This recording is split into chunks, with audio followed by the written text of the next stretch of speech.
Go ahead, Charles. Speak. You're clear. Go ahead. I don't really have particularly anything to share. I just want to add something, add to the experience of the Congolese lady Mariam. Uh,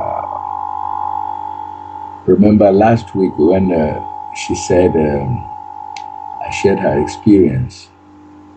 Said she had this dream where all the egg things that were in her bedroom, the egg symbol, the pictures, and all the like.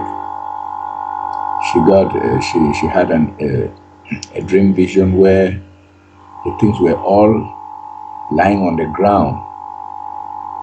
So the next day she took them out of her bedroom, and it's difficult to completely break with the past. So she kept them in the living room because she said Ekis just started showing up at her residence of recent, and that for the past months nobody ever came to say hi. That since she joined the new, even though she the new presentation and had these dreams, then they just started popping in from time to time. So in her last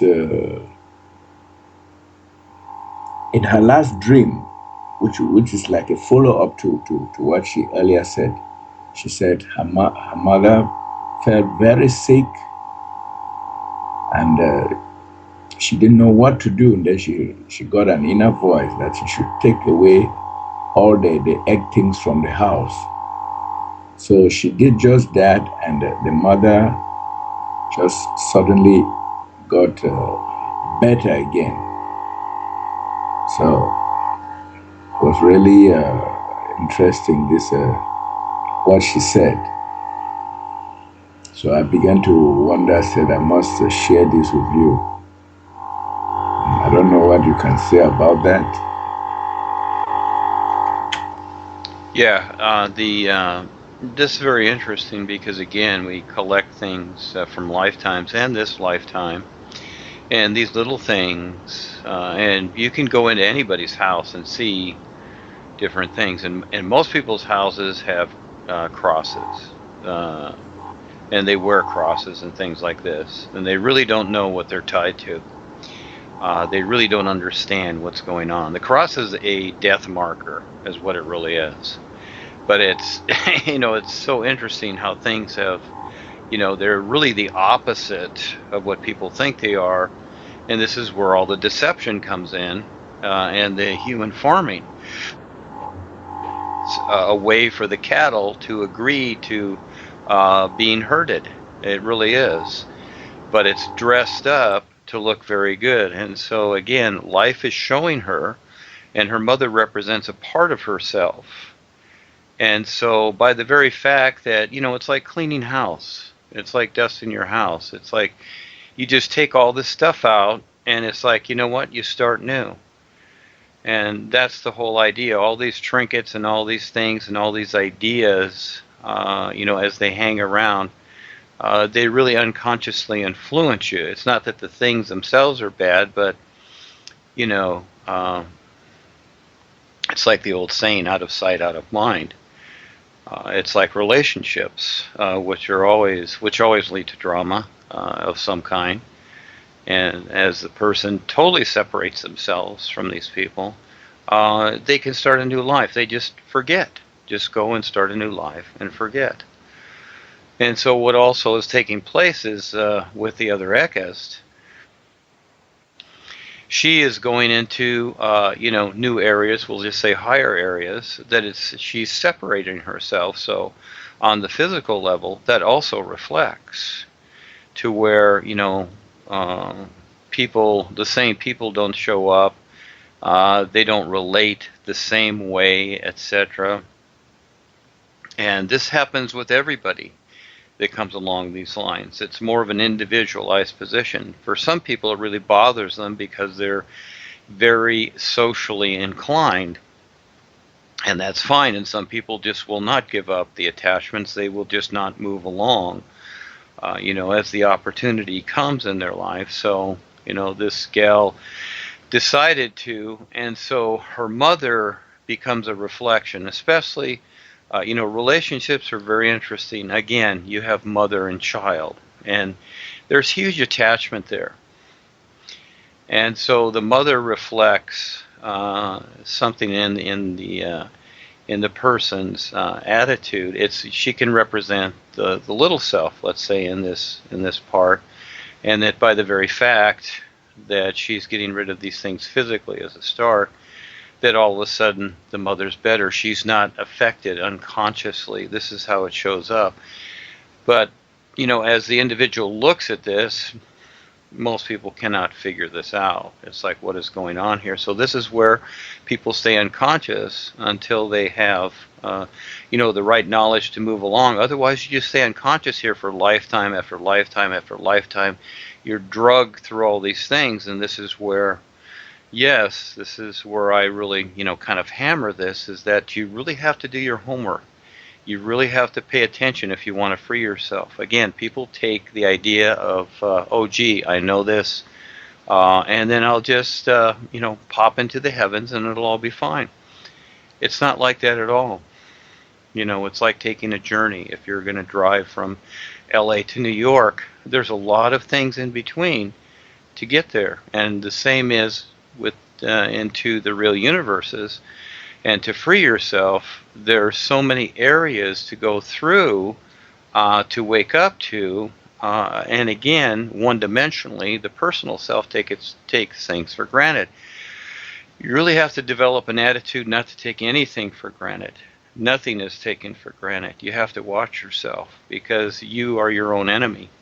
And this is very, very real, because it is your journey. That's it. And so there's, we've grown up with the savior idea that someone's going to save us. That's not so. We decide everything we do. This is real. But the ploy here is that the gods of men and the authoritarians have stepped in and said, look, we know what we're doing. We'll figure this out for you. Just let us do it for you. And really, that's an agreement for you to be their support and their slave, is what it is. So this is where they've moved in adamantly, and we see it today. And they've moved into such a psychotic level that they're destroying everything for everybody. This is how friggin' bizarre things get. It's like a relationship. It starts off okay, and there's been many movies on this. I remember this one movie with Michael Douglas and this other gal, to where, he was married.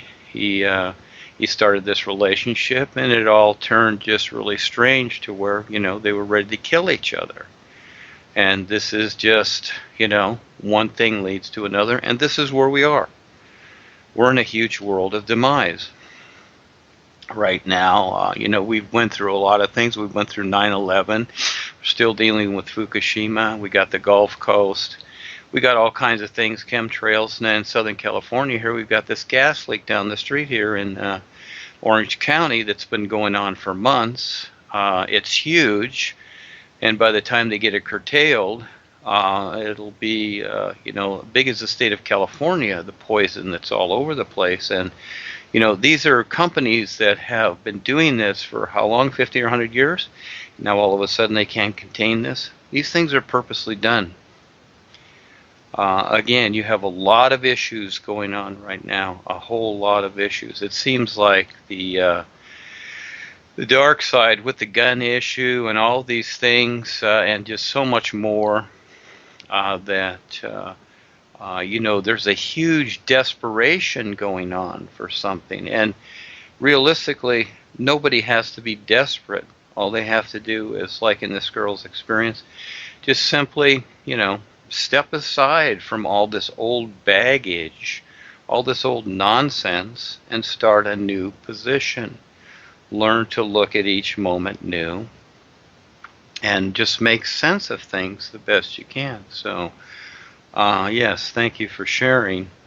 She, basically, came to the point where she basically resolved itself for that point, from that point there. But, her relationship with her ex friends and whatever, that's her decision. So she'll learn along those lines. Yes. Go ahead, Charles. Yeah, this is like a report from Congo, and she said she will start. I asked her how far she's going with the new presentation. She confided that she's for the moment just keeping to herself, and that she will soon have the courage to go out there. I said, well, that is good, and I also encourage her to create a Facebook group for Congo. So she's yet to reply me. I just wrote that today, and I think she'll do it. And then she said she told one lady friend, an equist, about the new presentation, and immediately she swung over. She just embraced it immediately, and I think many more are to follow like that. And they have been very active in the one forum there. I think one group created by Whirlwind or something like that. Yeah, True Guidance of some Love Reggae Dance or something like that.